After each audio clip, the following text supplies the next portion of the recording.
Selamat datang saudara-saudari. Kita hidup sebagai seorang Kristian. Dalam hidup baru ini, adakah Tuhan memberi peta kepada kita atau manual kepada kita supaya kita tidak sesat jalan? Ya.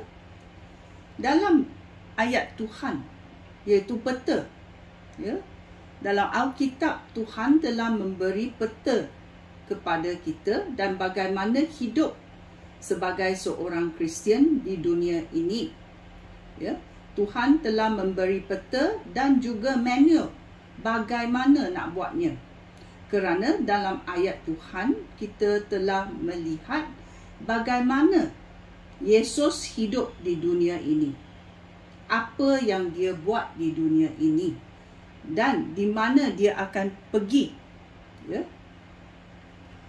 Oleh itu, bila kita tahu apa yang Yesus sudah buat dan apa dia akan buat dan sedang buat dan juga apa dia akan buat di hidup kemudian, ya, kita tahu bagaimana kita boleh jalani hidup ini.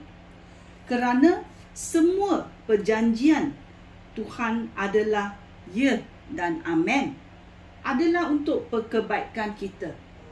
Ya, maukah kita menerima, ya, peta itu dan juga manual itu? Ya, kalau kita pergi ke satu tempat yang baru, ya, perlukah kita memerlukan peta? Kalau kita memandu kereta, bolehkah peta menolong kita pergi ke destinasi kita? Ya. So kita mesti ada peta. Dalam hidup seorang Kristian, kita mesti baca ayat Tuhan. Kerana ayat Tuhan telah diberikan kepada kita. Ya. So kita tahu bagaimana untuk menjalani hidup ini. Walaupun susah ataupun senang, kita tahu bagaimana. Jangan kita putus asa, ya. Dan kita, bila kita mau baca ayat Tuhan, ya, kita tahu bahawa Tuhan sayang kepada kita, ya. Kerana kita kepunyaan Tuhan. Dia tidak akan membiarkan kita, ya, bersendirian. Dia akan tolong kita. Kita mesti panggil Tuhan untuk menolong kita, kerana kita tidak hidup di dunia ini bersendirian sahaja. Ya, rancangan Tuhan untuk kita hidup sekarang dan juga hidup selama-lamanya telah dirancang. Maukah kita jalan dalam arahan Tuhan itu? Ya, kerana Tuhan tahu kita tidak boleh menjalani hidup kita ini tanpa dia. Oleh itu dia datang. Dia ketuk pintu hati kita, ya, supaya kita tidak sesat jalan. Tuhan datang kerana dia mahu mengembalikan orang yang sesat, ya. Oleh itu, kalau kamu tidak sesat, tak payahlah jumpa Tuhan.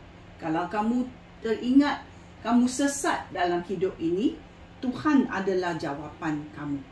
Kerana kalau kamu menerimanya, kamu kepunyaan Tuhan.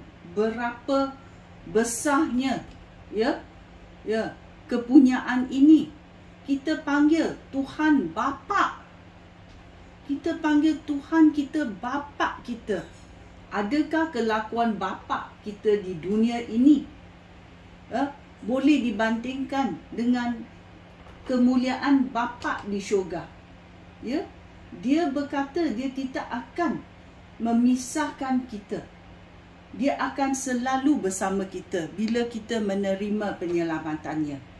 Ya, dia sentiasa memanggil kita, ya, anak kesayangannya.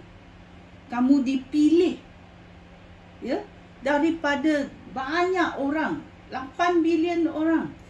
Kamu dipilih oleh Tuhan untuk datang, ikutlah aku, Tuhan berkata. Ya, maukah kamu melangkah keluar untuk menerima penyelamatan ini?